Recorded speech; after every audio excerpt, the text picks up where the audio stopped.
Hello. स्वागत है आप सभी का GKRWA स्टडी पर। मेरा नाम निधि। आज के वीडियो में हम डिस्कस करने वाले हैं हिंदी के टॉप 30 ऐसे क्वेश्चन आंसर जो कि सभी परीक्षाओं के लिए महत्वपूर्ण रहेंगे। तो आप लोग वीडियो को शुरू से अंत तक ज़रूर देखिएगा और 30 में से कितने क्वेश्चन का आंसर आप सही कर पा रहे हैं, अपना स्कोर हमें कमेंट बॉक्स में ज़रूर बताइएगा। तो चलिए अब हम शुरू करते हैं फर्स्ट क्वेश्चन से। कचौड़ी का तत्सम शब्द क्या होगा? बताइए, कचौड़ी का तत्सम शब्द क्या होगा? ऑप्शन डी इसका राइट आंसर होगा। कचौड़ी एक तद्भव शब्द है और इसका तत्सम होगा कचपूरिका। काजल का तत्सम शब्द क्या होगा? बताइए, इसका राइट आंसर क्या है? ऑप्शन सी इसका राइट आंसर होगा। काजल तद्भव शब्द है और इसका तत्सम होगा कज्जल। ढूंढाली कहाँ की बोली है? बताइए, ढूंढाली कहाँ की बोली है? ऑप्शन बी इसका राइट आंसर होगा। ढूंढाली पूर्वी राजस्थान की बोली है। निम्न में से नासिक व्यंजन कौन सा है? बताइए, इसमें से कौन सा नासिक व्यंजन है? म नासिक व्यंजन है। नासिक व्यंजनों की संख्या 5 होती है, जैसे अंग, इय, ड़, न, म। जिन व्यंजनों के उच्चारण में मुख से कम हवा निकले उसे क्या कहते हैं? उसे अल्प प्राण कहते हैं। जिस व्यंजनों के उच्चारण में मुख से कम हवा निकले उसे हम अल्प प्राण व्यंजन कहते हैं, जैसे क, ग, अंग, च, ज, ञ। शुद्ध वर्तनी का चयन कीजिए। बताइए, इनमें से कौन सी वर्तनी शुद्ध है? ऑप्शन सी इसका राइट आंसर होगा। अंत्याक्षरी यह शुद्ध वर्तनी है। शुद्ध वर्तनी का चयन कीजिए। बताइए, इसमें से कौन सी शुद्ध वर्तनी है? ऑप्शन बी इसका राइट आंसर होगा। दिवाली शुद्ध वर्तनीय रूप है। हरीश में प्रयुक्त संधि का क्या नाम है? बताइए, हरीश में कौन सी संधि है? ऑप्शन बी इसका राइट आंसर होगा। हरीश में दीर्घ संधि है और इसका संधि विच्छेद होगा हरि धन ईश। दीर्घ संधि को पहचानने का ट्रिक यह है कि इसमें बड़ा आ, बड़ी ई, बड़ा ऊ जैसे शब्द दिख सकते हैं।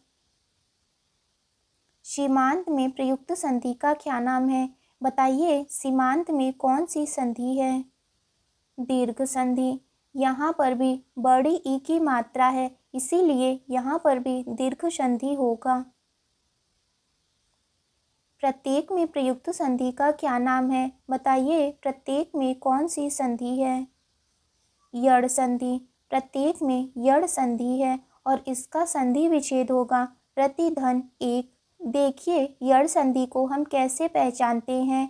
अगर य, र, व के पहले आधा शब्द आ जाए तो वहाँ पर यड़ संधि होता है। इनमें कौन सा शब्द समूहवाचक प्रत्यय नहीं है? बताइए, इनमें से कौन सा शब्द समूहवाचक प्रत्यय नहीं है? प्रेस। प्रेस समूहवाचक प्रत्यय नहीं है।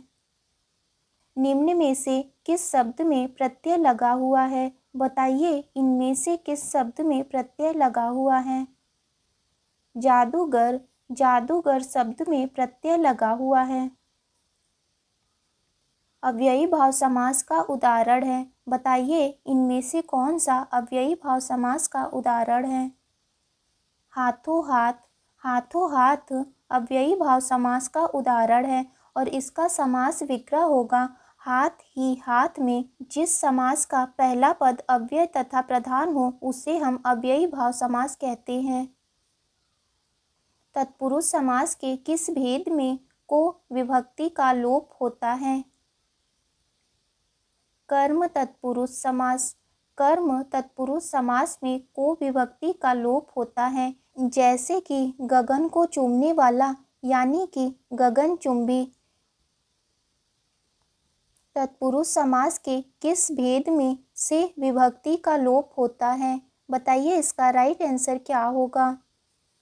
ऑप्शन बी इसका राइट आंसर है। करण तत्पुरुष समास में से विभक्ति का लोप होता है, जैसे करुणा से पूर्ण यानी कि करुणापूर्ण। तत्पुरुष समास के किस भेद में से अलग होने का भाव विभक्ति का लोप होता है? बताइए इसका राइट आंसर क्या होगा। आपादान तत्पुरुष समास। आपादान तत्पुरुष समास में से अलग होने का भाव विभक्ति का लोप होता है, जैसे धन से हीन यानी कि धनहीन। नील कमल में कौन सा समास है? बताइए नील कमल में कौन सा समास है? कर्मधारय समास। नील कमल में कर्मधारय समास है और इसका समास विग्रह होगा नीला है कमल जो। ध्यान दीजिएगा इसमें नीला विशेष्य है। कांत किसका पर्यायवाची शब्द है? बताइए कांत का पर्यायवाची शब्द क्या होगा? पति। कांत पति का पर्यायवाची शब्द है और पति के अन्य पर्यायवाची शब्द नाथ, स्वामी, बल्लभ, ईश। बहु किसका पर्यायवाची शब्द है? बताइए बहु का पर्यायवाची शब्द क्या होगा? पत्नी। बहु पत्नी का पर्यायवाची शब्द है और पत्नी के अन्य पर्यायवाची शब्द कलत्र, तीय, प्राण प्रिया, जाया। मरकट किसका पर्यायवाची शब्द है? बताइए मरकट का पर्यायवाची शब्द क्या होगा? बंदर। मरकट बंदर का पर्यायवाची शब्द है और बंदर के अन्य पर्यायवाची शब्द कपि, कीश, वानर, हरि ये सभी बंदर के पर्यायवाची शब्द हैं। पिता ने पुत्र के प्रणाम का उत्तर डैश में दिया। बताइए डैश के स्थान पर क्या होगा? स्नेहाशीष। पिता ने पुत्र के प्रणाम का उत्तर स्नेहाशीष में दिया, तो ध्यान दीजिएगा ऑप्शन डी इसका राइट आंसर होगा। रामायण और महाभारत का समय डैश हो गया पर ये ग्रंथ अभी तक नए हैं। बताइए डैश के स्थान पर क्या होगा? ऑप्शन डी इसका राइट आंसर होगा। रामायण और महाभारत का समय कालातीत हो गया पर ये ग्रंथ अभी तक नए हैं। अगर अभाव न हो तो डैश कौन पूछे? बताइए डैश के स्थान पर क्या होगा? मूल। अगर अभाव न हो तो मूल कौन पूछे? तो ध्यान दीजिएगा ऑप्शन डी इसका राइट आंसर होगा। पानी पानी होना मुहावरे का क्या अर्थ है? बताइए पानी पानी होना मुहावरे का क्या अर्थ है? ऑप्शन ए इसका राइट आंसर होगा। पानी पानी होना मुहावरे का अर्थ है अधिक लज्जित होना। पानी रखना मुहावरे का क्या अर्थ है? बताइए पानी रखना मुहावरे का क्या अर्थ है? ऑप्शन सी इसका राइट आंसर होगा। पानी रखना मुहावरे का अर्थ है मर्यादा की रक्षा करना। पानी लेना मुहावरे का क्या अर्थ है? बताइए पानी लेना इस मुहावरे का क्या अर्थ है? अप्रतिष्ठित करना। पानी लेना इस मुहावरे का अर्थ है अप्रतिष्ठित करना। बैल का बैल गया, 9 हाथ का पगहा भी गया, इस लोकोक्ति का क्या अर्थ है? बहुत बड़ा घाटा।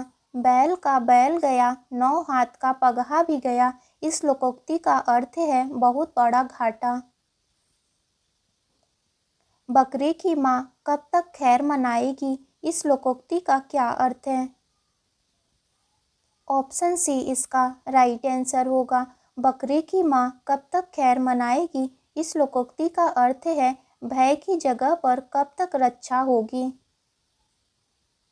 सीधी उंगली से घी नहीं निकलता, इस लोकोक्ति का क्या अर्थ है? ऑप्शन डी इसका राइट आंसर होगा। सीधी उंगली घी नहीं निकलता, इस लोकोक्ति का अर्थ है सिधाई से काम नहीं होता। तुलसीदास जी ने अपनी रचनाओं में किसका वर्णन किया है? बताइए, तुलसीदास जी ने अपनी रचनाओं में किसका वर्णन किया है? ऑप्शन सी इसका राइट आंसर होगा। तुलसीदास जी ने अपनी रचनाओं में भगवान राम, प्रेम, भाईचारा और भक्ति का वर्णन किया है। वीणा पाड़ी किसका पर्यायवाची शब्द है? बताइए, वीणा पाड़ी का पर्यायवाची शब्द क्या होगा? यह आपका टेस्ट क्वेश्चन है। इसका आंसर आपको कमेंट बॉक्स में ज़रूर बताना है। तो आज की वीडियो आपकी यहीं तक थी। वीडियो अच्छी लगी हो तो लाइक करें, शेयर करें। अगर आप चैनल पर नए हैं तो चैनल को ज़रूर सब्सक्राइब करें।